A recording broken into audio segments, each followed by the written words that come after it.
Enggak, saya bilang. Sebenarnya bisa main di sektor real. Beresiko, Bro. Ya itu. Kalau kita mau menambah return yang tinggi, ya risikonya harus muncul. Kalau taruh di BMT boleh, ya bagus, karena hasilnya lebih gede. Tapi ada risiko juga. Berarti apa? Butuh kita penjamin resiko.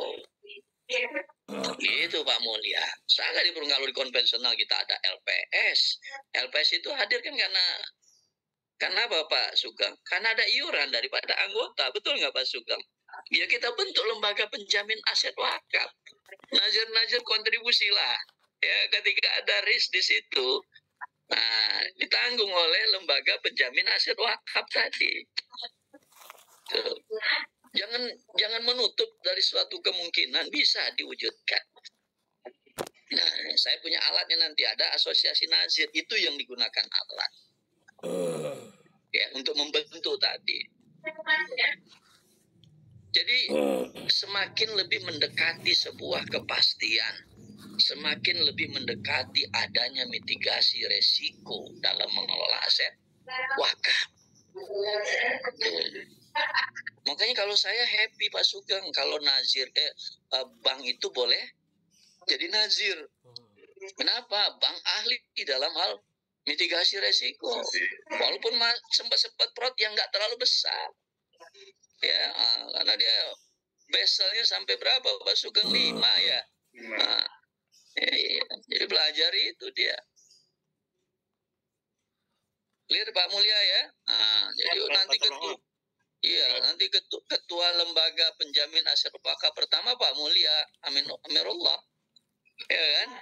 Ketua aja dewan penasihatnya itu Pak Ali Idrus ya kan. Dibentuk panitia langsung. Ya, silakan Pak Ali. Ini menanggapi Prof. Jadi yang disampaikan oleh Prof itu nanti ada lembaga penjamin resiko aset wakaf. Aset wakaf itu ya Prof ya. Ini saya terbayang nih Prof, kayaknya cukup berat Prof itu. Saya ambil contoh umpamanya gedung Sahidain ya Prof ya, yang di Pancoran. Ya. Kan itu kosong itu Prof. Ya. Ini dibangun wakaf, aset wakaf seperti gedung Sahidain itu Prof. Dari tanah wakaf dibangun berdasarkan sukuk, kemudian tidak berjalan. Nah, itu besar risiko yang tadi. Nah, lembaga penjamin itu bagaimana itu menjamin itu, Prof? Terima kasih, Prof. Iya, kalau sudah kejadian seperti itu kan lembaga penjamin aset punya kewenangan nanti, ya. Nah, karena dia sudah diinikan, maka dia punya kewenangan untuk katakanlah mengambil alih, ya, mengambil alih pengelolaan itu, kemudian baru setelah ada yang definitif dia serahkan. Jadi sama model-model di perbankan kan begitu, ya. Makanya dulu kita punya waktu krisis kita punya apa? Badan Penyihatan Perbankan Nasional (BPPN). Itu fungsinya di situ. Disehatkan dulu manajemennya. Yang menyehatkan lembaga penjamin aset tadi, dia punya kewajiban karena dia bayar iuran. Jadi bisa di situ dia masukkannya Pak Ali ya. Jadi artinya dia punya area di situ. Nanti kan ketika dia udah menyatakan ada masalah, kalau di perbankan kan begitu ya Pak Sugeng ya. Asetnya nanti dilelang ya. Dilelang. Tapi kalau wakaf ya jangan dilelang, diruslah nanti. Ya, jadi lakukan ruslah. Siapa yang mau pakai itu? Di mana dia mau diposisikan nanti? Kalau yang gedung saya itu karena miring dia Pak Ali. Gedungnya udah miring, nggak boleh dibantu. Gedungnya miring, dia ada masalah di situ, makanya orang nggak mau di situ. Satu, yang kedua lokasinya sekarang menjadi ini dengan adanya LRT, ya. Jadi nilai jualnya juga semakin rendah dia gitu. Jadi artinya memang agak berat kalau yang gedung itu, maka langkahnya itu ruslah. Kalau dia wakaf ya, kita ruslah gitu. Begitu Pak Ali jalannya. Mohon Prof. Sami. Kita break 5 menit ya. Atau 10 menit kita break lah ya. Masuk sesi yang kedua gitu ya. Saya lihat karena saya lihat Pak Hasbi mau bertanya, jadi kita break aja dulu ya kan.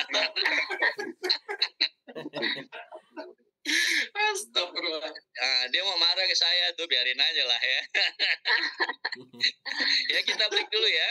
Iya, Prof. Baik, Prof. Baik. 10 menit ya, Prof. Ya, siap.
Assalamualaikum Pak Sugeng. Assalamualaikum Pak Jais, Pak Imam, Pak Anto.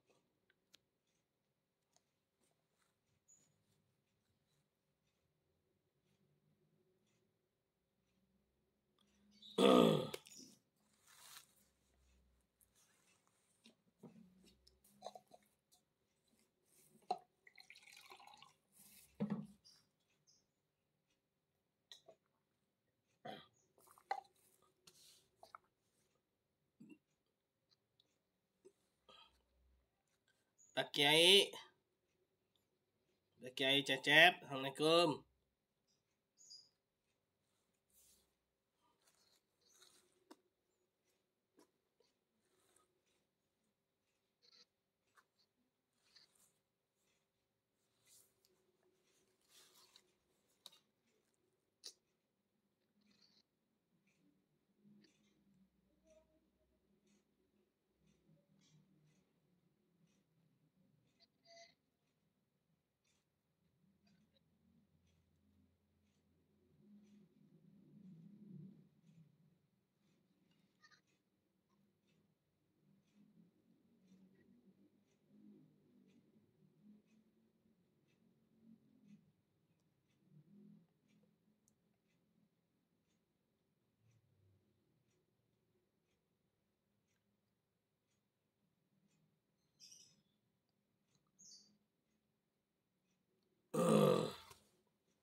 Banyak lagi suaranya. Jolin.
break.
Ya, assalamualaikum warahmatullahi wabarakatuh.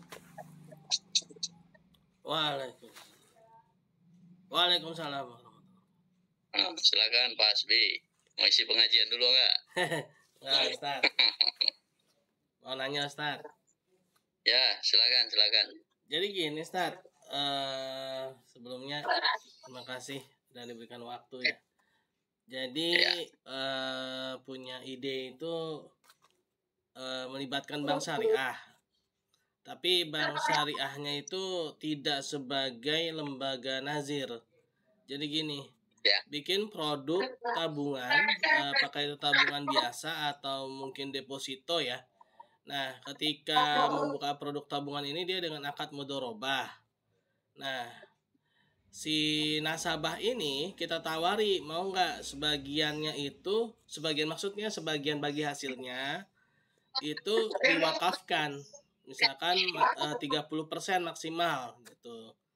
Nah, jadi di sini Bank Syariah hanya sebagai lembaga penghimpun wakaf saja. Nah, jadi Bank Syariah hanya sebagai lembaga penghimpun wakaf. Nah, jadi Bank Syariah ini dia pun sebelumnya mungkin ya, dia juga sudah sebenarnya waktu itu pernah saat ini CIMB Niaga Syariah itu dia punya tabungan wakaf saat. Nah, jadi dia sebelumnya sudah mengumumkan ke lembaga-lembaga lain kalau dia tuh punya produk tabungan wakaf itu, yaitu nanti bagi hasil dari tabungan mudharabahnya itu kepada nasabahnya diinfokan, ditawarkan apakah mau diwakafkan gitu. Dan mungkin ditawarkan juga gini, lebih spesifik lagi. Kalau misalkan mau wakaf apa nih? Misalkan wakaf gedung, apakah itu wakaf pesantren, apakah itu wakaf buat dijadikan membangun pasar gitu kan. Nah, nanti jadi si bank syariah itu dia menghimpun dan mengelompokkan dana-dana wakaf tersebut sehingga ketika ada nazir baik lembaga maupun orang yang sudah kredibel dia mengajukan untuk mengelola wakaf itu, dia tinggal mengajukan aja misalkan nih saya misalkan Pak Jais deh. Ustaz Jais kan sudah punya tuh sertifikasi wakaf, misalkan Pak Jais melihat di suatu wilayah nggak ada masjid gitu ya, misalkan ya. Nah, Ustaz Jais tinggal mengajukan tuh ke Bank Syariah itu. Dan Ustaz Jais ini kan sudah sebagai nazir gitu kan, sudah mendapatkan sertifikasi nazir. Nah, jadi dia tinggal mengajukan aja tuh Ustaz ke Bank Syariah tersebut dan nazirnya Ustaz Jais. Nah, jadi gitu Ustaz. Mungkin ya, kalau begitu secara esensial kalau hanya untuk sifatnya pembangunan dan lain sebagainya tadi kan sebelumnya saya sampaikan gunakan aja wakaf melalui uang. Jadi nggak perlu harus melewati lembaga keuangan syariah penerima wakaf uang. Kalau tujuan kita untuk pembangunan tadi. Yang kedua yang disampaikan Ustadz Hasbi tadi, ya secara esensial, itu memposisikan bank syariah itu agak menjadi, agak kurang jelas dia di sana. Karena pokoknya ditawarin orang nasabah yang mau berwakaf. Padahal ya dia harus ada ikrar wakaf. Ya, ikrar wakafnya ke siapa? Ikrar wakafnya dia ke nazir. Seperti yang saya pernah lihat kan di contoh di berkah wakaf yang BWI punya kan. Nah, itu kita masukin uang sekian, nah udah ditujukan harus pada nazir A. Nazir A proyeknya apa? Ini saya pilih yang ini. Nah, nanti ikrarnya saya serahkan uang saya kepada lembaga kenaziran BWI untuk pembangunan masjid. Nah, di situ harus dibunyikan. Nggak bisa kemudian seperti yang disampaikan tadi, wakif dihimpun oleh bank, ya, kemudian ketika udah kekumpul datang saya sebagai nazir gitu ya. Nah, ini ada proyek ini, kesini aja. Wakif harus tahu di awal, ya, dia ke siapa. Nah, karena bank itu saat ini masih sebagai LKS PWU. Jadi bukan dia pengelola, maknanya cuma nerima. Makanya ekstrimnya kalau habis diterima diambil alih sama yang lain boleh kan? Boleh. Nggak ada masalah, diambil lagi oleh si nazir ya. Tapi proses penerimaannya harus lewat yang kita sebut dengan LKS PWU tadi. Begitu Ustaz Asbi. Oh, berarti bank syariahnya itu mungkin sebelumnya harus sudah bekerja sama ya dengan lembaga-lembaga nazir gitu Ustaz ya. Iya, betul. Dengan nazirnya dia betul. Berarti sehingga ketika ada nasabah nih ditawarkan mau wakaf nggak nanti bagi hasilnya, misalkan 30%, kemana? Misalkan ke BWI gitu kan. Nah, nanti pada bagi hasil nanti kita akan himpun dan akan kita berikan kepada BWI. Mungkin gitu Ustaz ya? Iya betul, harus ada dulu nazirnya siapa, dan kalau perlu harus dijelaskan juga programnya apa. Ya, nah itu dia harus, itu yang harus kita tekankan. Karena nanti beresiko ya bukan kita bersuzon kepada bank, nanti dana itu karena nggak ada kejelasan.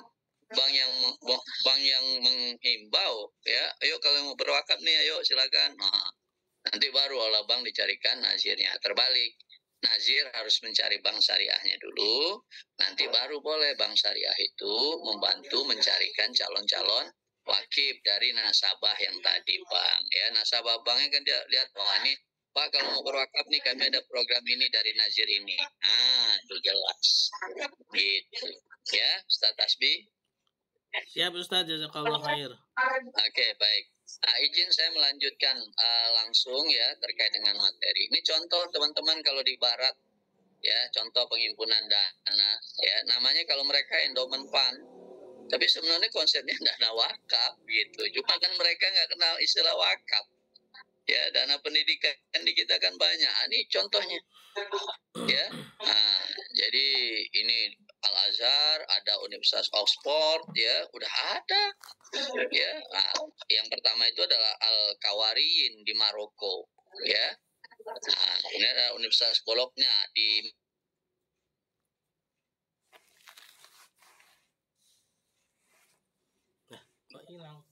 12,4 miliar US dollar.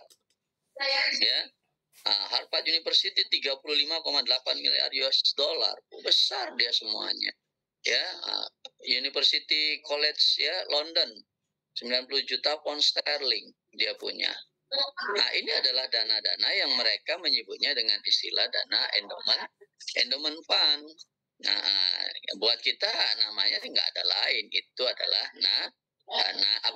dana wakaf. So ya, ini dana-dana ini. Nah, sedikit saya kasih gambaran teman-teman. Ini anatomi nazir kita saat ini. Makanya kita lemah. Kenapa perlu sertifikasi sedikit di sini?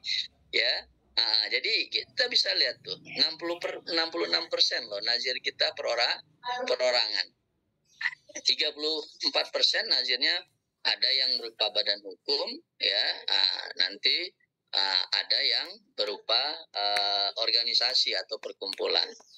Nah, bisa kita lihat kalau nazir kita banyak saat ini perorangan, berarti dia wakaf tanah. Ya, sehingga mindsetnya aset wakaf itu hanya 3M tuh. Saya tulis di situ ya, masjid, mushola, madrasah, makam. Ya, masjid atau mushola, madrasah, makam. Mindsetnya itu kalau nazir perorangan. Nah, kemudian dia berevolusi, dalam perkembangan tetap menjadi nazir perorangan, tapi dia tradisional, tapi ada perbaikan kualitas. Nah, di situ masuk ahli waris nazir memiliki wawasan pengelolaan yang modern. Nah, mulai di situ, walaupun dia perorangan. Nah, yang berikutnya Pak, dia perorangan, tapi kemudian merubah menjadi nazir perkumpulan atau organisasi dan juga nazir badan hukum. Nah, tuh, di situ sudah mulai orientasi pengelolaannya. Nah, mulainya di mana maksudnya? Enggak lagi kepada 3M, asetnya sudah masuk ke dalam aset komersil, walaupun terbatas. Nah, termasuk wakaf melalui uang, sudah muncul di situ. Nah, paham ya? Nah, kalau yang nazir perkumpulan, organisasi ataupun badan hukum yang ada, latar belakang mereka lah selama ini saya udah mungut zakat. Saya juga ingin dong jadi nazir. Itu latar belakang mereka cukup besar, 65-75%. Jadi basis mereka dari zakat. Nah, yang kedua apa? Dia dari BMT. Ya, dia dari BMT. Kemudian yang ketiga siapa lagi? Yang ketiga baru ini yang bagus. Ya, dari lembaga wakaf dengan backgroundnya nazir, profesional. Wah, ini nanti ini yang akhirnya yang bisa melakukan aset wakaf komersil. Ya, melalui wakaf melalui uang dan sebagainya. Tuh. Tapi jumlahnya masih berapa persen? 15-20%. Masih kecil. Makanya ekstra kita di sini. BWI ekstra untuk mengkrit nazir-nazir supaya dia profesional, punya kompetensi, dia profesional. Karena posisi kita seperti ini. Paham ya? Nah, terus bagaimana meningkatkan? Nah, kalau dalam konsep wakaf, teman-teman, seperti ini. Ya. Jadi ada KPI-nya. Kalau kita buat KPI yang pertama adalah KPI input. Nah, KPI input itu terkait dengan apa? Kita harus mampu, ya, yang pertama melakukan mobilisasi wakaf atau harta benda wakaf melalui literasi. Terus kita mobilisasi jumlah wakif. Ya, kemarin ada 2, sekarang ada 3, besok ada 5, ada 8 orang yang mau berwakaf, maksudnya itu jumlah wakif. Kemudian yang kedua jumlah ragam harta wakafnya. Jangan melulu tanah. Ada wakaf uang, ada wakaf melalui uang, atau wakaf saham, wakaf kekayaan intelektual. Itu yang dilihat. Ketika itu berkembang, jumlah wakif terus bertambah, jumlah harta ragam wakafnya bertambah. Itu KPI-nya berhasil dari perspektif input. Nah, dari perspektif yang kedua, dari sisi proses. Siapa yang proses? Yang proses nazir. Disitulah nazir harus mempunyai value creation. Jadi dia membangun sinergi dalam rangka menciptakan value added, nilai tambah. Itu yang diukur nanti. Nah, baru yang ketiga adalah mauquf alaih impact, dampaknya pada mauquf alaih. Berapa besar dia memberikan dampak. Nah, itu namanya maksimum impact. Jadi 3 indikator ini dalam wakaf, teman-teman sekalian. Jadi kalau nanti teman-teman jadi nazir sekalipun, ini key performance-nya. Ya. Lihat KPI inputnya, lihat KPI prosesnya, lihat KPI outcome atau wakaf beneficiary atau mauquf alaih maksimum impact. Paham ya? Nah, jadi ini yang kita benahi di sini. Nah, yang misalnya tadi saya katakan, kami lagi melakukan proses business matching, itu dalam rangka tadi yang disebut dengan value creation. Ya, jadi menciptakan, terus mengkreasikan nilai-nilai. Paham sampai situ, teman-teman? Clear ya? Nah, ini contoh cash wakaf link sukuk retail. Ini yang pertama, namanya private placement. Terkumpul dana berapa? 50,8 miliar. Dapat apa kita? Diskonto dan imbalan, atau kita sebut bagi hasil. Yang menerbitkan tuh tentu Kementerian Keuangan melalui SPP, Special Vehicle Purpose. Ya, terkumpul 50,8 miliar, tapi saya bilang tapi apanya? Tapi masih sangat terbatas jumlah wakifnya. BPKH itu naruh 25 miliar. Misalnya Bank Syariah Mandiri dulu 5M. Ya, terkumpul dana itu. Itu yang di tempatnya Bu Ratu itu akhirnya objeknya kita. Rumah Sakit Mata Ahmad Wardi dibiayai dari sini. Ya, karena kita dapat 2 diskonto dan dapat imbalan. Ya, 2.513 pasien target tuh selama 5 tahun masa itunya. Ada mobil ambulan, itu udah terrealisir semua sekarang. Paham ya? Nah, yang kedua kita mulai create namanya cash wakaf link sukuk retail. Pakai seri 1, 2, 3, yang terakhir 4. Nah, kalau di sini sekali lagi target fundraising-nya itu adalah jumlah wakif. Nah, berapa jumlah wakifnya? 1041 wakif. Nah, tapi dana yang terkumpul jauh lebih kecil. Ya, 14,91 miliar. Nah, di series kedua naik 24,1, tapi jumlah wakifnya turun. Nah, ini data. Tuh. Ya, yang di retail, lembaga wakafnya ada BMM, Lajismu, ya. Nah, nanti ada Global Wakaf, Al Azhar, itu di CWLS yang series yang kedua. Nah, ya. Nah, ini yang series ketiga, 38,5 miliar terkumpul. Ya. Nah, jadi artinya secara esensial inisiasi untuk menciptakan produk-produk wakaf yang sekali lagi saya ulang, kita mengintegrasikan Islamic social Islamic social finance dengan Islamic commercial finance. Nah, manfaatnya bisa dilihat tuh teman-teman. Nah, yang tadi ya, di Rumah Sakit Ahmad Wardi, yang pertama Retina Center udah terbangun, total manfaatnya 1075 pasien operasi sudah. Nah, kemudian Rumah Sakit Ahmad Wardi telah membukukan profit tuh, bayangkan, yaitu contoh aja 10,5 miliar. Nah, kalau yang retail ini pengadaan alat ya, nah nih ya, alat ophthalmoscope ya. Nah, kemudian ada pembangunan rumah sakit Nyai Ageng ya Pinati di Gresik, beasiswa untuk mahasiswa ITS. Nah, itu manfaatnya ya. Nah, jadi manfaat dari pengelolaan ya. Nah, jadi artinya apa? Oh, wakaf itu identik dengan investasi, maka kita kenalkan dia dengan konsep wakaf investasi. Ini dalam rangka memproduktifkan tadi. Ya, bisa dilihat yang pertama tuh, wakaf produktifnya apa? Udah kita tetapkan. Kemudian kita minta siapa yang akan menerbitkannya nanti. Ternyata yang menerbitkannya adalah security crowdfunding. Kita minta dia menerbitkan. Maka nanti security crowdfunding nyari apa? Nyari dana dia. Ya, melakukan fundraising. Kepada siapa fundraising? Kepada investor atau wakif. Jadi investor kemudian itu dia berwakaf kemudian ya dia keluarkan. Kepada siapa? Kepada nazir.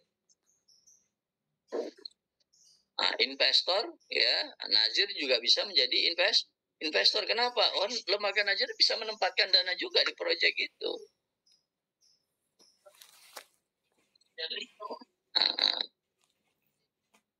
Paham nggak sampai situ teman-teman?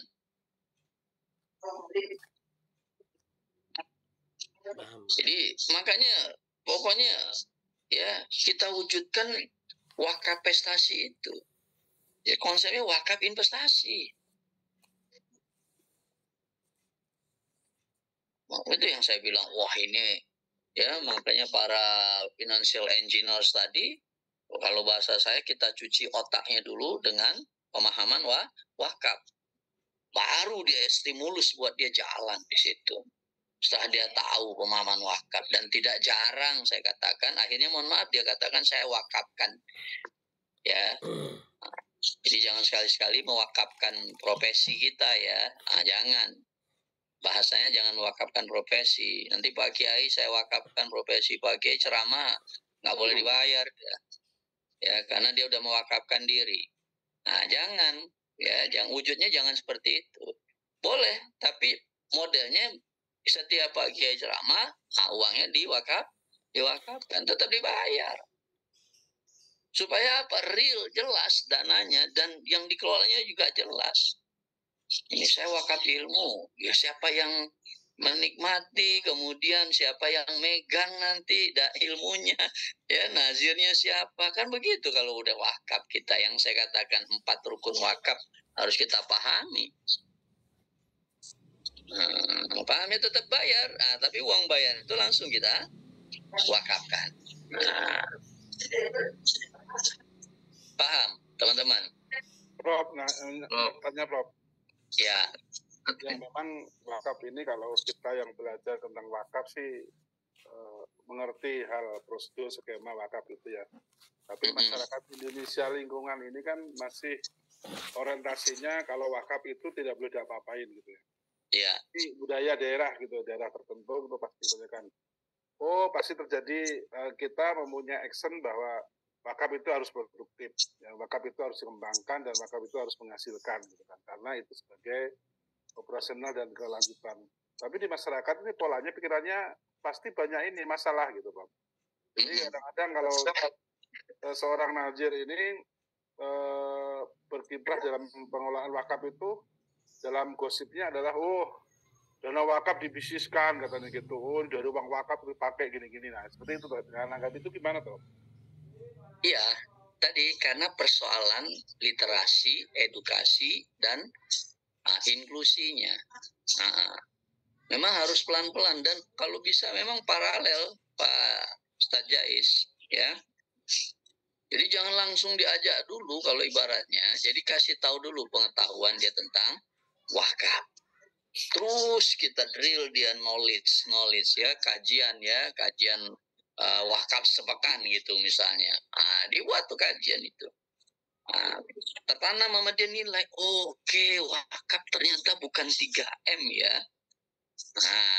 Baru dimasukkan lagi ilmu pengembangan wakaf. Makanya waktu survei kita pertama adalah pemahaman dasar.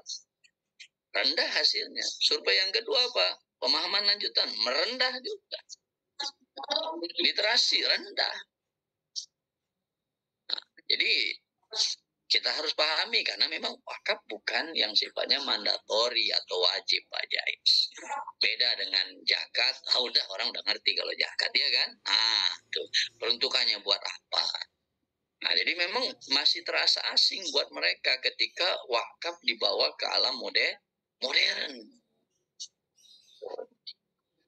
Tapi ketika dia udah paham, alhamdulillah sekarang banyak nazir-nazir yang ikut, mohon maaf, sertifikasi kompetensi kita. Kemudian dia dakwah, tidak jarang saya diminta, Prof secara online aja, oke, saya secara online. Kita kasih pemahaman dulu. Ya, ini loh wakaf, ini. Banyak. Begitu. Banyak juga yang. Ya, pernah waktu saya diminta untuk yang pertama tuh kes wakaf link suku. Saya ngisi kajian di RSPAD. Ya, Masjid RSPAD, jenderal tuh, ya kan? Di situ. Bos datengin saya Pak Jais, ya. Prof, saya tertarik dengan itu. Saya, mohon maaf, dia katakan saya banyak salah dengan orang tua. Saya mau bayar itu. Ya, bisa nggak Prof? Bisa, saya bilang. Caranya, ya, Anda berwakaf untuk orang tua Anda. Iya. Sehingga nanti apa? Amal kebajikan dari wakaf yang ditujukan untuk orang tua akan mengalir untuk orang. Itulah bagian cara kita yang bisa kita lakukan ketika orang tua kita sudah tidak ada.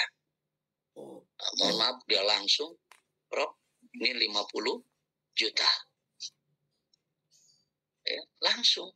Saya masukkan kemana? Kes wakaf link sukuk yang pertama. Supaya apa? Rutin. Dan buat dia bukan temporer. Dia sudah muabad. Ya. Jadi artinya apa nanti ketika habis periode sukuk dana itu dikelola oleh nazir. Itu yang terus berkembang. Jadi memang perlu tadi yang saya katakan pelepelan segmen itu penting. Ya, kalau buat milenial beda kita pendekatannya, jangan ditakut-takutin dengan masalah surga neraka buat dia. Ya kan bahasanya. Iya Pak Mulya ya kan, kalau untuk orang-orang tua seperti Pak Cecep saya ya kan, udah berpikirnya udah beda. Kalau saya pakai teori Pahimkan bilang apa? Ketika orang dalam posisi 40 tahun, tolong digeser konsumsinya menuju the cost of Allah. Bukan lagi for self. Ya, bukan lagi untuk diri tapi the cost of Allah. Geser konsumsinya ke sana. Belanja kita udah belanja beda. Paham maksudnya ya? Nggak belanja perut lagi sifatnya. Nah, itu pahimkan dia bilang ya, ahli ekonomi Islam, geser konsumsi gitu. Kenapa 40 tahun ya? Kalau orang-orang barat bilang gimana? Life began at 40. Ya, nah, Rasulullah mendapatkan ya wahyu pertama usia 40, titik tolaknya 40. Ya, jadi pendekatan itu dulu Ustaz Jais. Ya, artinya pemahaman pada level-level tingkatan tadi. Ya, dibawa lagi saya ke pondok pesantren. Ya, di pondok dia sistemnya apa namanya, uangnya ada pakai konsep uang jaminan. Ya, anaknya Pak Ustadz Qadri masuk ke pondok ya untuk 3 tahun. Maka diikat dulu, Ustadz Qadri harus bayar uang jaminan. Maka uang jaminannya ditaruh 10 juta. Bayarlah Ustadz Qadri. Anaknya tamat nanti, dan 3 tahun uang jaminannya dikembalikan. Saya sampaikan, rubah. Ya, jadikan itu wakaf temporer. Paham? Nah, Ustadz Qadri, dia berwakaf temporer, ya berarti dapat nggak dia pahala di situ? Secara esensial dia dapat karena dia berwakaf tadi temporer. 3 tahun sudah selesai anaknya, maka saya info Ustadz Qadri selamat ya, anaknya sudah selesai. Ya, ada wakaf temporer yang Bapak berikan pada saat itu, silakan kalau Bapak mau ambil. Nggak berhenti di situ Pak Jais ya. Tapi kalau Bapak mau jadikan muabat, tentu kami akan lebih senang lagi. Anaknya baru tamat, senang lah dia. Udahlah Prof ya, itu saya mau abadkan. Tuh. Begitu. Jadi semuanya instrumennya kita transformasi menjadi wakaf. Ya. Di situ nggak cukup saya pada saat itu hari kepulangan santri Pak Jais. Ya, libur nih ceritanya, dijemput kan sama anak-anaknya ya. Saya disuruh tablik akbar di situ depan orang tuanya. Sebelum saya udah diundang 2 hari sebelumnya tuh, ya dia gali dulu ya. Kemudian Prof, kami mau mengembangkan beli tanahnya sebesar ini, harganya sebesar ini. Kalau ditawarin dengan harga itu nggak ada yang masuk, nggak ada yang mampu. Maka saya suruh apa? Buat kotak-kotak, ya, buat 1 meter persegi. Tawarkan kepada orang tua 1 meter persegi 400.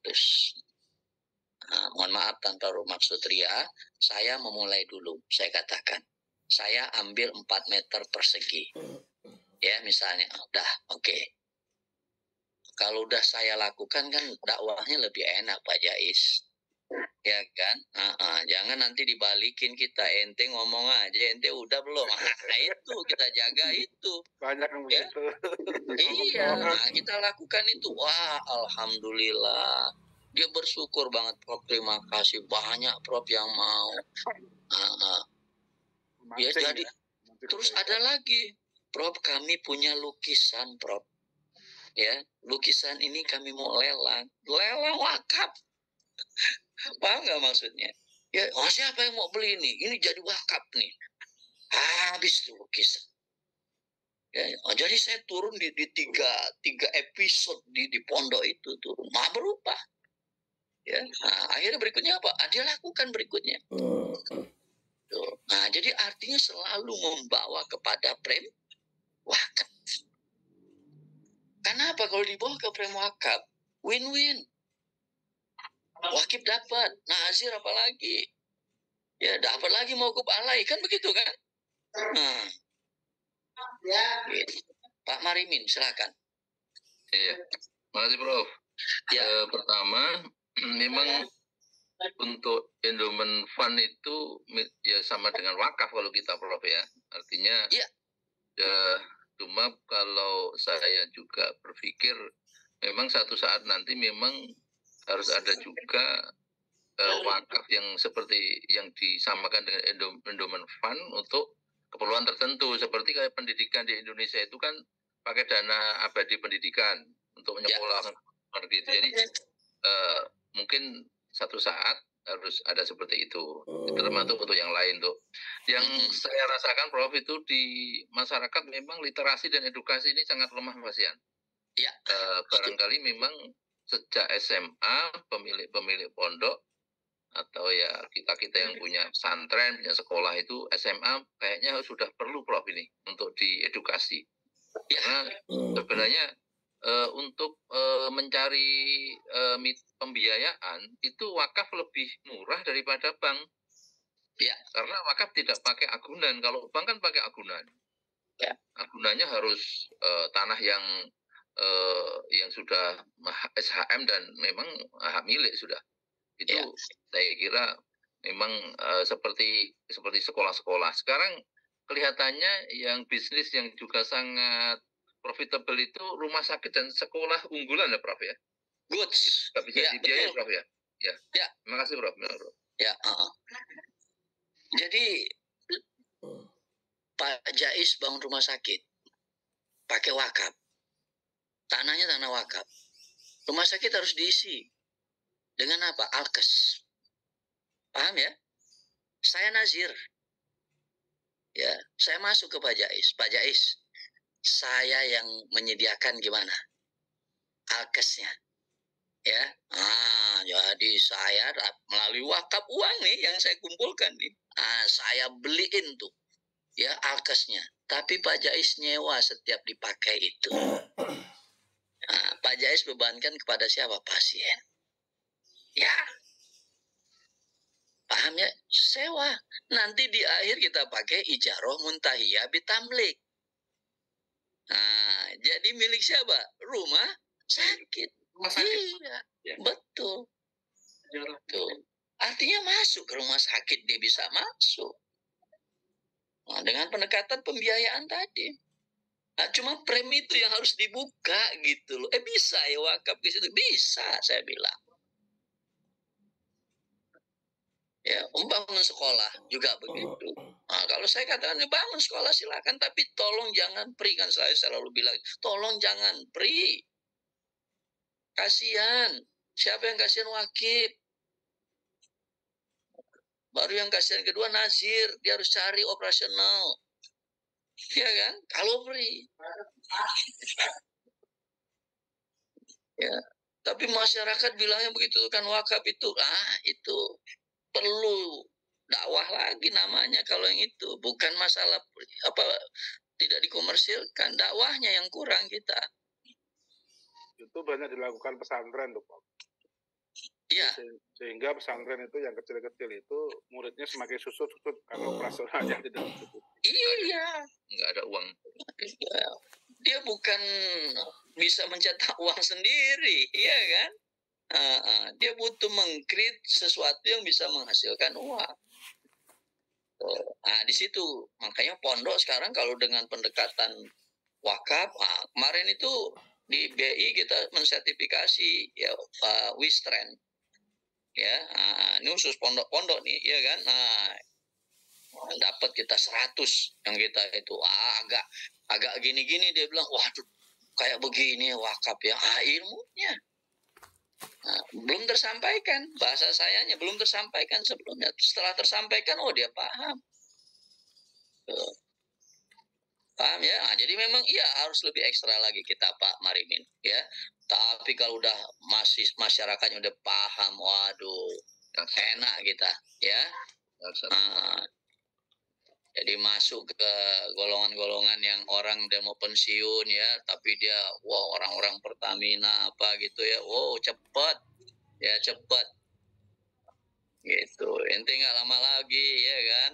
Itu udah apa yang bisa ya kan, takut dia kan. Terus saya harus gimana Prof? Ini ada alatnya, saya bilang ini ada alat yang Allah dan Rasul siapkan buat kita. Begitu. Kita jelasin baru tuh. Pakai bahasa, jangan bahasa terlalu ilmiah. Bahasa yang mudah diserap oleh mereka. Gitu. Ini kita kadang-kadang paten banget pakai bahasa asingnya ya kan. Walaupun kita juga nggak tahu itu ya kan. Tapi udah terucap tuh gagah rasanya kita ya kan. Nggak begitu dakwah itu. Gunakan bahasa yang mudah untuk dicerna. Dan jangan ditakut-takutin gitu ya. Nah, clear ya teman-teman? Nah, saya lanjut. Nah, ini contoh berikutnya misalnya. Oh, kita punya apa? Wakaf saham ada. Tuh, ini wakaf saham. Ya, jadi pemilik perusahaan bisa mewakafkan. Nah, berupa apa sahamnya silakan. Nah, nanti yang tadi disebut dengan wakaf dividen dari sahamnya tadi. Ketika ada dividen bayar. Udah ada di kita, ada udah. Nah, udah jalan. Ya, nah itu yang namanya wakaf saham. Nah, tapi bisa juga wakafnya itu dari wujud apa? Wakaf uang. Nah, ini nazir yang keren nih, nazir yang keren. Ya, misalnya siapa? Pak Sugeng nih sebagai nazir. Pak Sugeng sebagai nazir, ya dia ngelola wakaf uang. Wakaf uangnya kemudian ada manfaat di situ, Pak Sugeng. Ya, ada manfaat misalnya 100 miliar. 10% hak Pak Sugeng. 50% pada Mokupal, 40% Pak Sugeng belikan saham. Itu namanya mengembangkan aset wakaf. Nah, pertanyaan saya, Pak Sugeng beliin manfaat wakaf uang menjadi saham, pokoknya yang mana? Saham atau uangnya?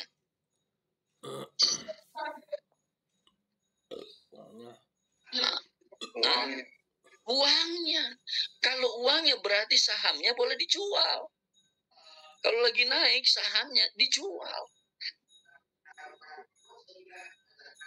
Nah, kalau yang diterima itu adalah dari saham, Kodri kasih saya, Prof, saya wakaf saham nih. Ya, 1 juta lembar. 1 juta lembar. Mohon maaf, yang dicatatkan adalah 1 juta lembarnya, bukan nilainya. Kalau nilainya, nazir teraniaya. Harga saham lagi turun, nilainya jadi turun. Nah, nazir teraniaya. Tapi harga saham naik atau harga saham turun, ketika yang dipegang itu tetap 1 juta lembar, pokoknya masih terjaga. Paham? Nah, syaratnya harus ada di isi indeks saham syariah Indonesia. Kalau nggak ada di situ nggak bisa. Nah, clear ya? Jadi boleh, tapi kalau wakaf saham tadi berupa saham tadi bukan dari manfaat wakaf uang, mohon maaf nggak bisa dijual. Nah, kan ingat kan, la yubah wa la yuros wa la yuhab. Nggak bisa kan? Nggak boleh, sama berlaku. Terus gimana, Prof? Kalau dia nanti keluar dari syariah, dari indeksnya, nah kan nggak boleh kita, karena nggak sesuai prinsip syariah. Lakukan ruslah. Tahu ruslah? Tukar guling. Kita tukar dengan saham yang baru yang ada di indeks saham syariah. Nah, tuh jangan salah. Ya. Nah, jelas sampai situ teman-teman? Ya. Nah, kalau nazirnya udah keren-keren tuh. Nazirnya Pak Sugeng, mainnya di saham dia nanti, ya kan? Wih, wakaf masuk pasar modal. Keren banget kan namanya kan? Tuh. Makanya saya katakan cerdas nazirnya. Ya, kalau saya nggak mau masuk di situ, Prof, kata resikonya tinggi. Itu preferensi daripada nazir. Paham ya? Nah, ingat syariah sekali lagi, kita nggak boleh game of change. Ya, kita harus game of skill. Ya, Pak Kodri masuk ke pasar modal, dia harus game of skill, dia harus punya keahlian, dia punya knowledge. Kalau nggak punya namanya game of change. Kalau game of change, horror namanya kita. Modalnya cuma spekulasi, ya kan? Maisir kita kena. Saya beli saham yang ini aja deh, kayak ini kayaknya, bukan knowledge-nya. Nah, itu game of change dengan game of skill bedanya.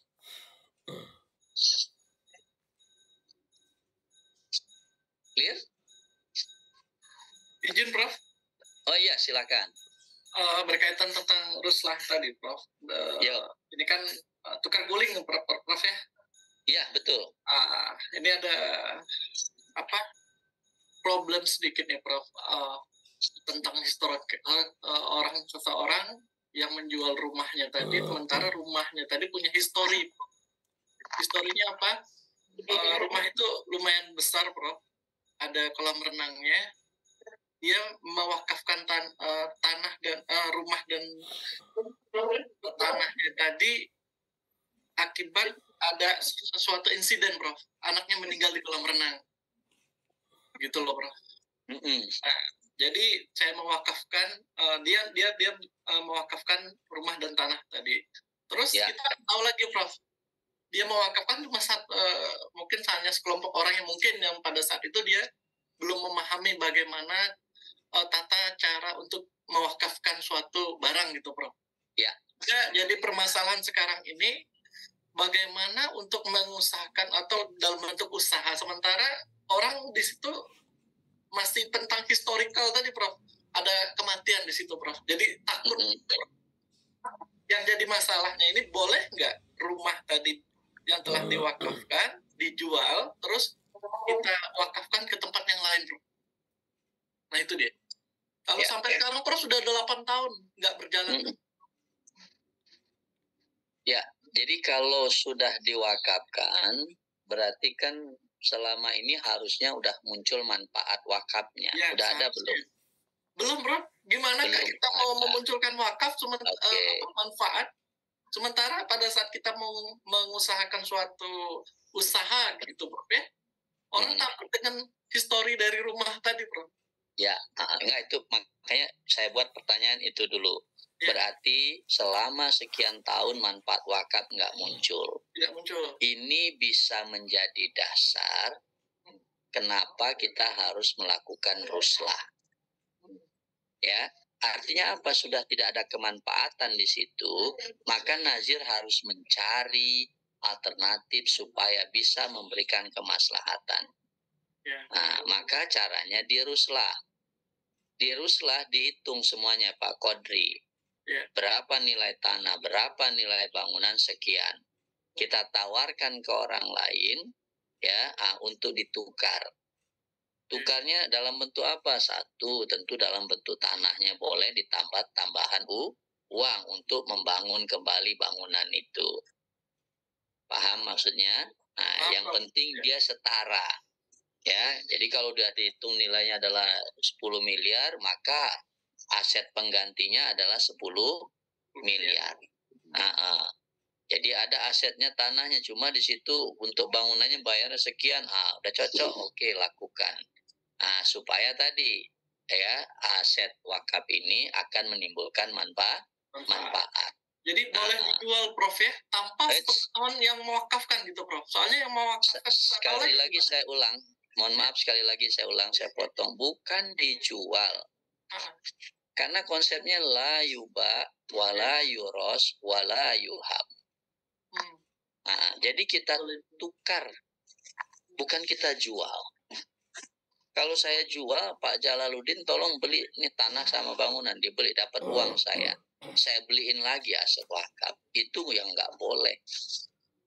Tapi saya kedatang Pak Jalaluddin nih, yang aset wakaf saya ini kalau Bapak mau boleh Pak tukar dengan aset Bapak tanah di sana. Nah, ini kekurangannya Bapak tambah dengan uang. Uang ini bukan langsung kita kita buat kita ya, tapi untuk membangun tanah di atas aset wakaf itu. Jadi bukan dijual ya Pak Kodi, sekali lagi lah. Diruslah tadinya. Diruslah, ditukar namanya. Ya. Makasih, Prof. Ya, siap. Izin, Prof, satu lagi. Oh ya, Pak Ali, silakan Pak Ali. Ya, kalau tadi aset wakaf yang tidak ada manfaatnya, saya sambung, Prof. Jadi di Rempoa itu ada aset wakaf berupa sekolah. Jadi itu bukan mutlakoh ya, hanya itu muakkad ya tadi ya. Jadi memang untuk sekolah. Hanya sudah lama saya perhatikan itu sekitar 10 tahun. Ada manfaat, Prof. Artinya sekolah itu bangkrut, tidak ada siswanya sama sekali. Ditutup. Nah, ini apa bisa kita ganti model aset wakafnya dari umpama sekolah yang tidak ada manfaat kita buat umpama rumah kos-kosan yang nanti hasil wakafnya ke mauquf alaih. Ya. Gitu. Apakah boleh demikian, Prof? Iya, oke. Pertanyaan akan muncul, ya. Masih adakah wakifnya? Jawabannya tidak ada. Misalnya, masih adakah ahli warisnya? Masih ada. Maka dengan ahli waris yang ada itu, yang juga dia udah tahu itu adalah aset yang diwakafkan oleh orang tua ataupun kerabatnya, maka dia bisa melakukan yang namanya perubahan, ya, terhadap akta ikrar wakaf. Harus dirubah dulu Pak Ali Idrus akta ikrar wakafnya, dan dimungkinkan dengan dasar yang tadi disampaikan Pak Ali Idrus, ya. Jadi maka kita rubah supaya nanti kita tidak menyalahi akta ikrar wakaf. Jadi ada perubahan akta ikrar wakafnya, ya. Itu harus kita lakukan PAIW-nya, sehingga nanti kita harus daftarkan kembali karena ada perubahan ikrar, kita harus ke PPAIW, pejabat pembuat akta ikrar wakaf. Itu udah resmi, kita udah boleh untuk menggunakan melakukan sesuai dengan apa yang di akta ikrar wakaf yang baru. Gitu Pak Ali terus. Terima kasih, Prof. Ya, baik. Clear ya teman-teman, ada wakaf saham. Saya perkenalkan yang lain, ya. Jadi saya perkenalkan yang lain. Nanti ada wakaf lagi kita buat nih. Ini hasil riset ya, model-model wakaf sahamnya. Ya, jadi ada yang di sini apa nih, bentuk dividen. Di sini adalah bentuk sahamnya yang tadi saya bilang langsung. Di sini ada dari wakaf uang yang tadi saya sampaikan juga. Paham ya? Ini ada mahasiswa saya di UNER, saya sebagai kopromotornya, kita create model-model ini. Ini kerjaan kita begini Pak Sugeng. Ya, artinya kita selalu menciptakan produk-produk baru. Udah sampai situ enggak, nanti kita minta opini syariah supaya ya nggak salah kita nanti. Terus ada nih wakaf reksadana dikembangkan oleh OJK. Ya, nanti bentuknya dia seperti ini.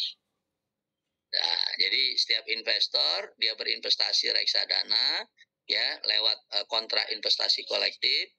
Dia akan dapat return. Returnnya nanti yang diwakafkan tadi dikelola oleh nazir, maka nazir menyerahkan manfaatnya kepada mauquf alaih. Sudah masuk juga. Ini target marketnya itu adalah milenial. Ya, target marketnya nih milenial. Ini wakaf yang namanya reksadana syariah. Paham ya? Jadi masih dikaitkan dengan industri keuangan. Ini wakaf manfaat asuransi. Udah pernah dengar ya? Minimal barusan mendengarnya. Ya, wakaf manfaat asuransi. Jadi boleh nggak? Boleh. Ingat kalau dalam syariah asuransi itu ada dananya, ada yang diinvestasikan, ya, ada dana tabaruk. Dana tabaruk itu nanti dana yang sifatnya hibah. Jadi kalau nanti Pak Ali ikut asuransi syariah, dana yang Pak Ali bayarkan lewat premi itu taruh di dana tabaruk dan taruh di dana investasi oleh perusahaan asuransi. Paham? Dana tabaruknya nggak boleh diambil, itu hibah. Pak Ali hibahkan. Kepada siapa nanti atau manfaatnya? Tadi ada peserta yang terjadi musibah, maka diambil dari dana tabaruk. Dana investasi inilah yang kemudian dikelola oleh perusahaan asuransi. Ya, maka dia katakan nanti kalau ada sesuatu atau manfaat asuransi di akhir perjanjian, maka itu saya wakafkan. Ingat, udah terjadi belum? Belum, makanya dia namanya wa'ad. Dia berjanji. Ya, nanti ketika mohon maaf terjadi pada orang tersebut terjadi sesuatu, maka dia dapat dari pihak asuransi. Dan jangan lupa, nggak boleh 100%, karena itu hak ahli waris. Ya, 30% kita hanya boleh. Jadi misalnya dapat di ujungnya nanti 100 miliar ya, 30% 30 miliarnya diserahkan perusahaan asuransi yang dimana dia sudah berwa'ad tadi, dia berjanji. Paham ya? Jadi kapan akan diterima? Ketika terjadi tadi. peristiwa tadi. Janjinya itu kemudian baru dieksekusi. Paham ya? Ini asuransi. Jadi kalau saya lihat dari industri perbankan tadi ada cash coupling deposit, di pasar modal ada cash coupling sukuk, reksadana, saham, di industri keuangan non bank ada asuransi, ya. Jadi lengkap dia. Clear sampai sini? Dan terus dikembangkan. Kemarin saya sempat diminta ya pandangan sebagai narasumber di IKNB. Kita lagi create lagi ya untuk IKNB ya, misalnya industri yang terkait dengan industri financing, lembaga pembiayaan. Nanti lembaga pembiayaan digerakkan ke arah untuk membiayai aset-aset atau produk wakaf sehingga menjadi alternatif pembiayaan memproduktifkan aset wakaf. Ya, jadi pelan-pelan kita terus create. Ya, jadi kalau meng-create itu tadi harus punya kemampuan investasi, punya kemampuan pemahaman produk, ya, punya kemampuan yang terkait dengan tentu sisi fikih, ya. Walaupun nanti tetap kita harus minta pendapat dari Dewan Syariah Nasional Majelis Ulama Indonesia. Ada pertanyaan sampai sini? Di industri financing tadi, Prof, itu berarti kan meminjamkan biasanya dengan kolateral ya, Prof. Ya. Tapi harta wakaf itu nggak bisa dijadikan jaminan. Ya. Ya, itu yang kita diskusikan dengan pihak financing. Ya, jadi bisa nggak ada area gerak dia di sana sehingga tadi yang namanya lembaga pembiayaan bisa masuk ya ke dalam domain wakafnya. Ada juga misalnya di situ tuh ada dana istilahnya kalau di pembiayaan misalnya Pak Mulya nih beli motor ke saya, ya kan?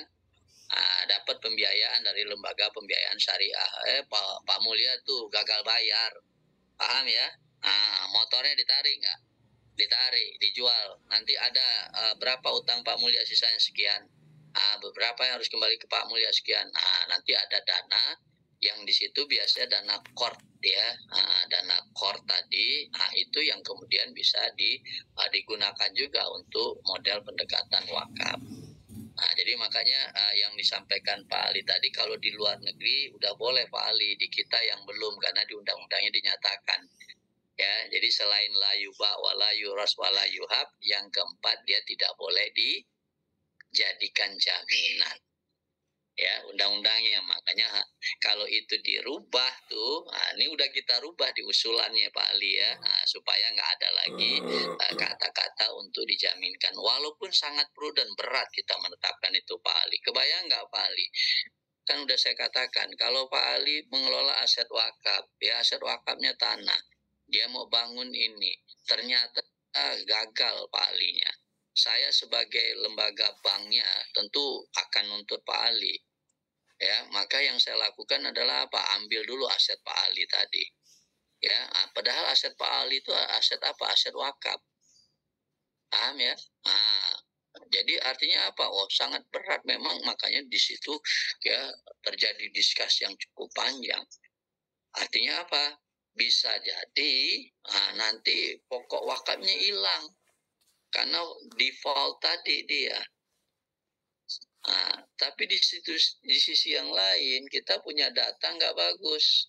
Nggak bagusnya apa? Aset wakaf banyak yang mangkrak, nggak produktif. Karena persoalan tadi pendanaan. Ya, kan ada tarik ulur di situ. Makanya jalan tengahnya tadi yang saya katakan. Ya, tetap dia dijadikan jaminan, tapi penilaiannya tidak full di situ nanti. Ya, dia harus punya aset penyangga lain. Ya, untuk memperkuat di situ. Jadi bergainingnya di sana kita. Ya, kalau dengan IDP dia udah harus pakai itu tadi. Ya, mana jaminan udah pasti. Ini rumah sakitnya, rumah sakit Salman tuh kita bangun. Rumah sakitnya jadi boleh kalau itu. perspektif dia boleh. Ya, kita kan berpegang kepada orang yang memberikan pembiayaan. Nah, ya IDB orang luar, perspektifnya boleh kita pakai. Gitu, karena kita punya kewajiban nanti sama dia, gitu kan. Itu secara esensialnya. Gitu Pak Ali.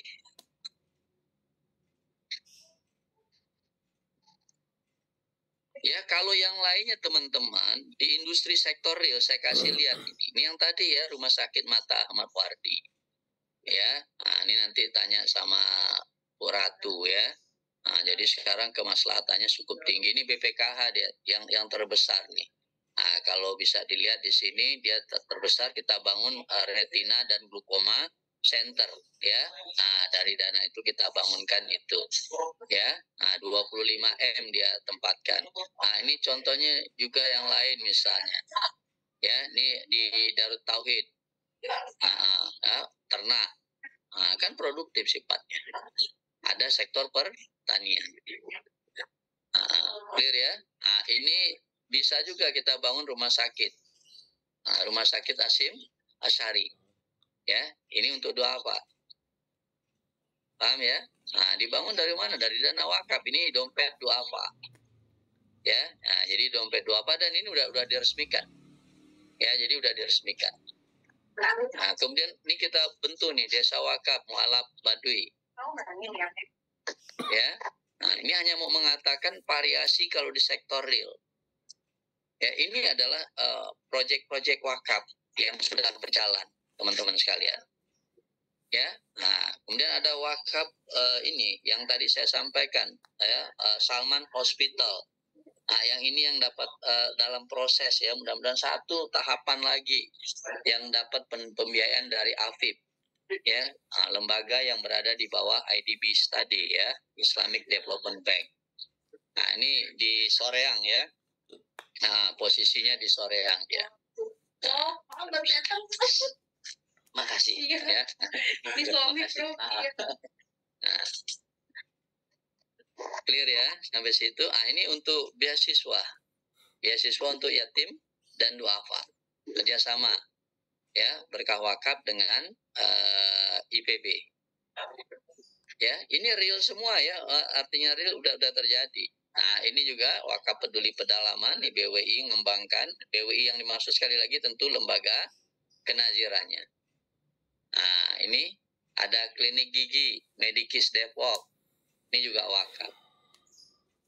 Ya, nah, saya mau menggambarkan aja ya, bahwasanya makin variatif kita. Nih, ini yang dimiliki oleh Synergy Foundation di Bandung.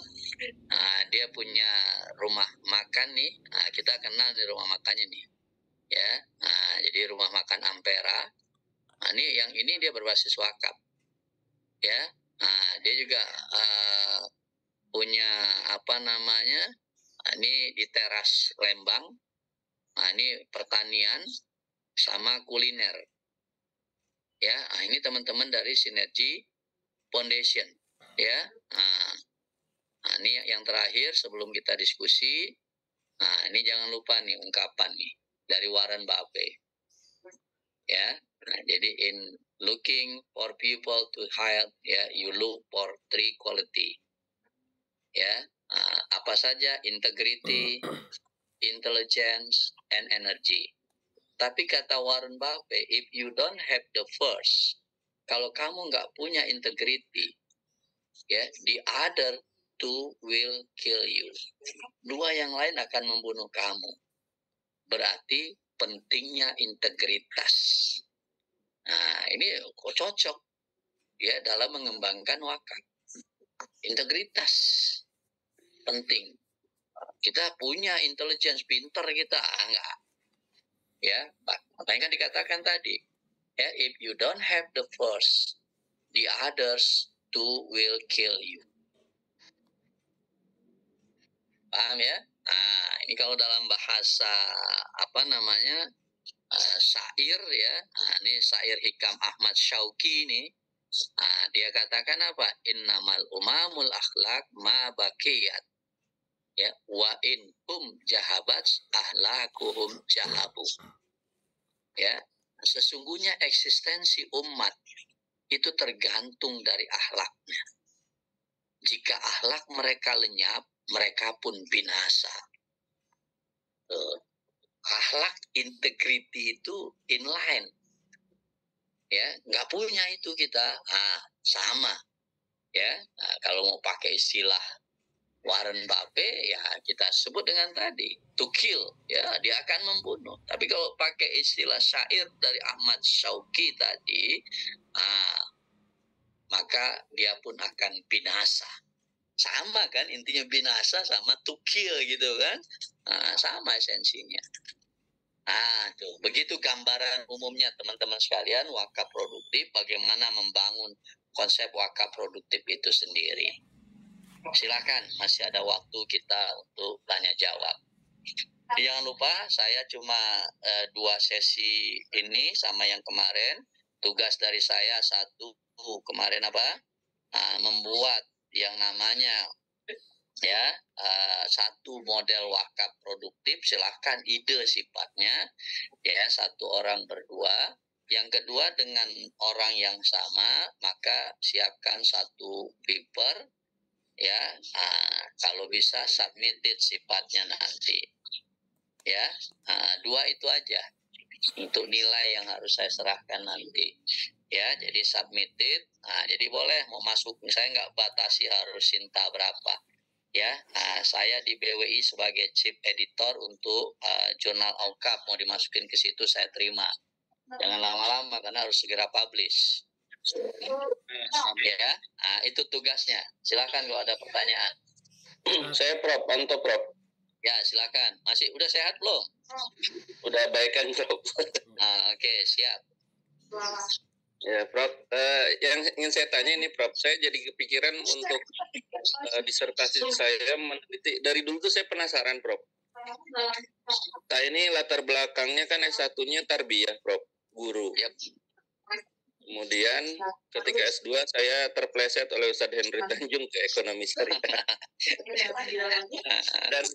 dan malah menikmati Prof gitu. Kok saya malah jatuh cinta sama ekonomi Islam. Dulu saya berpendapat bahwa pendidikan itu bisa membangun peradaban, ya kan? Tapi setelah saya pikir ulang, ini saya mohon konfirmasi Prof, apakah salah kesimpulan saya? Saya berpikir bahwa kebalikannya, justru ekonomi yang bisa membuat pendidikan itu menjadi bagus, karena tadi kalau kita menggunakan wakaf sebagai pendekatannya, kita bisa mendapatkan hasil pendidikan yang luar biasa gitu Prof. Apakah benar itu yang pertama Prof? Ya, kan kalau sekarang yang berkembang adalah pendidikan guna ekonomi gitu Prof. Dengan bekal pendidikan orang bisa sejahtera, katanya kan begitu.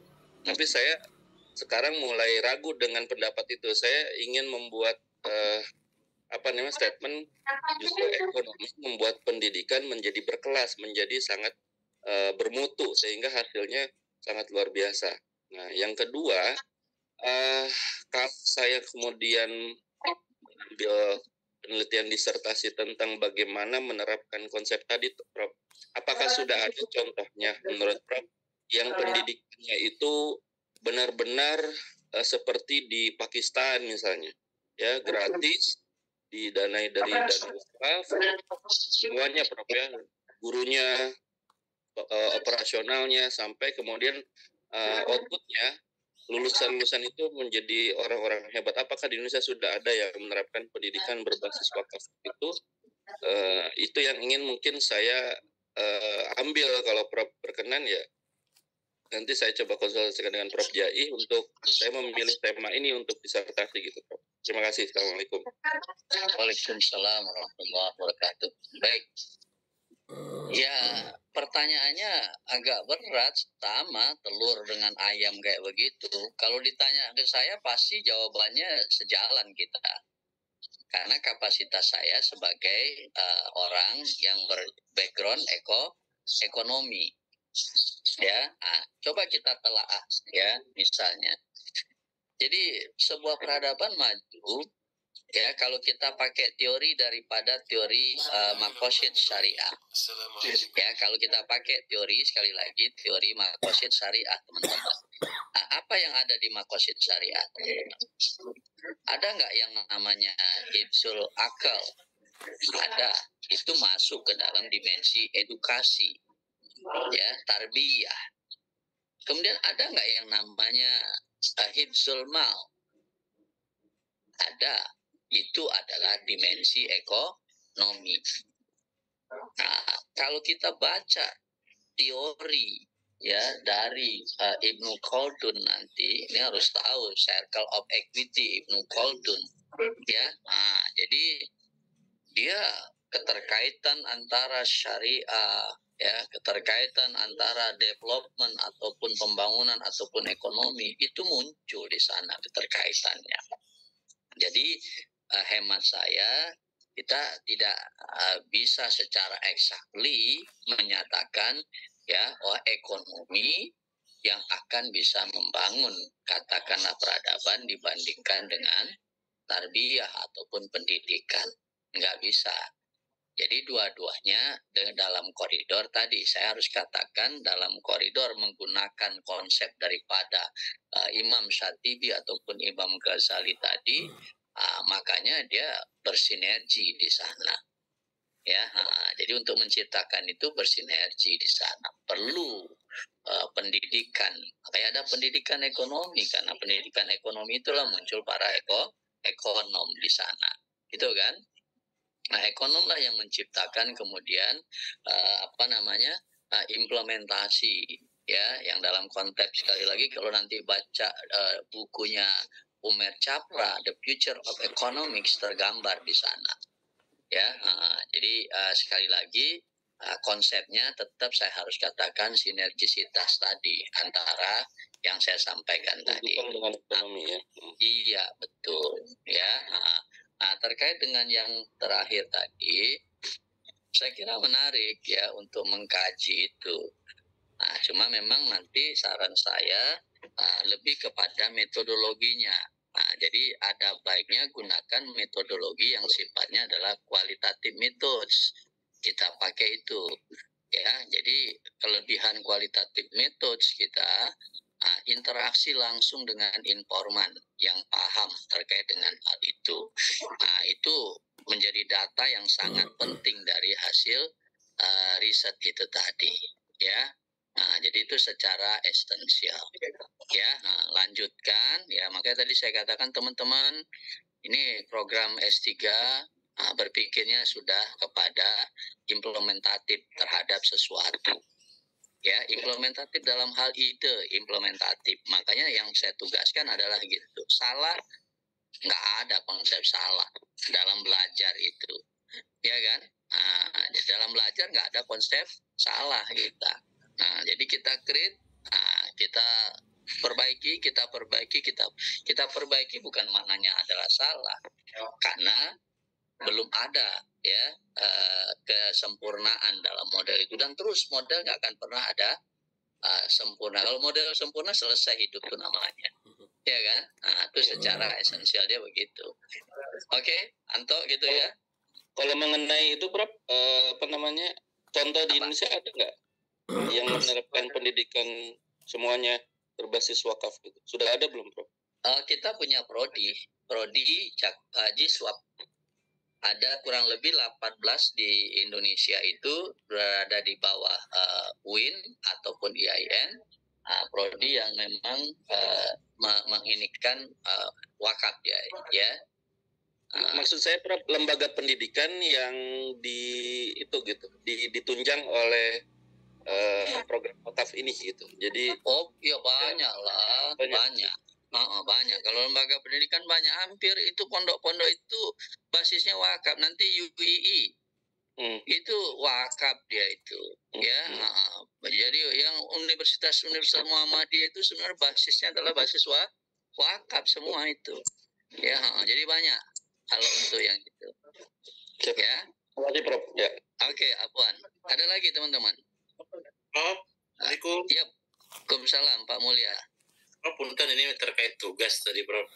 Iya, oke. Ini kan ada harus submit jurnal, Prof ya. Ya, submit ya. Batas waktunya kapan, terus ya. Jurnalnya kalau punten bisa ditulis aja, Prof. Ya batas waktunya tentu sebelum ada UAS nanti. Ya. Sebelum ada UAS kan pengampunya perlu ditulis juga, misalkan Prof Nur Huda di situ. Iya, betul. Maksudnya apa nih, ditulis apa maksudnya? Nah, di dalam jurnalnya. Autornya. Autornya itu urusan daripada first autornya, mau diposisikan di mana gitu ya. Kalaupun enggak juga enggak apa-apa. Ya. Iya. Kalau untuk yang tugas yang tadi yang apa model wakaf produktif, Prof, ini ke siapa, Prof? Sama, nanti teman-teman saya akan kirim namanya Google Classroom aja, nanti semuanya di situ biar saya bisa enak ngelihatnya dan nggak tersebar dia. Ya, kalau kirim ke file masing-masing repot nanti saya. Nah, jadi ke Google Classroom nanti saya akan kirim. Nomor saya dicatat aja 0812 90 76 274. Nah, saya ulang 0812 90 76 274 itu. Ya, nanti kontak aja. Sudah sekaligus menjawab pertanyaan Pak Marimin Abu Ala Abdullah. Ya, lengkap saya panggilnya itu ya. Ya, Puan. Ya, kalau nggak ada berakhir kita sampai di sini. Ya, tentu mohon maaf kalau ada hal yang kurang berkenan selama perkuliahan kita ya. Jadi mudah-mudahan tentu ada manfaatnya dan jangan berhenti di teman-teman sekalian. Kalau bisa ilmu yang kalau sekiranya ini dianggap bermanfaat, tolong sampaikan kepada yang lain ya. Jadi punya kewajiban satu orang satu kepada pihak lain disampaikan sehingga terus berkembang ilmu ini. Ya, saya kira itu. Ada lagi? Kalau nggak ada diambil foto. Kalau nggak ada diambil fotonya ada ya. Siapa yang ngambil? Ustaz Jais bisa? Atau siapa yang bisa tuh? Sebentar nih Ustaz Jalaluddin mau rapi-rapi dulu katanya ya.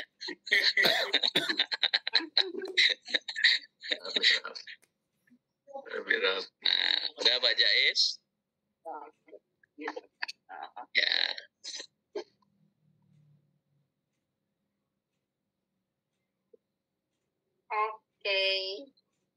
Oke katanya itu ya, main oke aja ya. Prof, terima kasih. Terima kasih, Bro. Udah ya, oke, makasih banyak ya teman-teman. Terima kasih, Prof. Ya, oke, kita akhiri ya. Assalamualaikum warahmatullahi wabarakatuh. Waalaikumsalam warahmatullahi wabarakatuh. Allahumma wa bihamdika.